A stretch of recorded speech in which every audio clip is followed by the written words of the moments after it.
you really developed this knack of understanding what was going to sell. What does that actually mean operationally? How did you do that?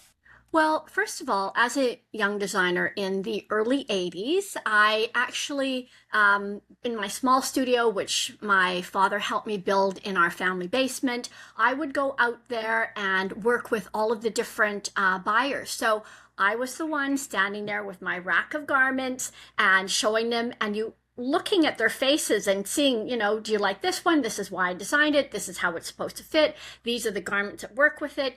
And I was the one who needed to make sure that they loved it, that it was going to work into their merchandise assortment. Because if you've already designed something that they already have, then they're already booked for that.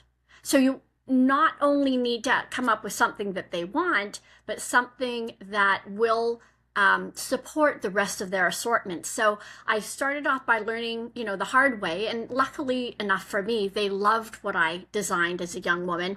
And then as I went along, I realized going into the different factories, and working with some really brilliant apparel makers, talking about what were the commodities, what was the price point, what was the price of the fabric that we needed to buy, and what was I allowed to spend on that collection, and what were the expectations, like where did it fit in to the cost card as a line item.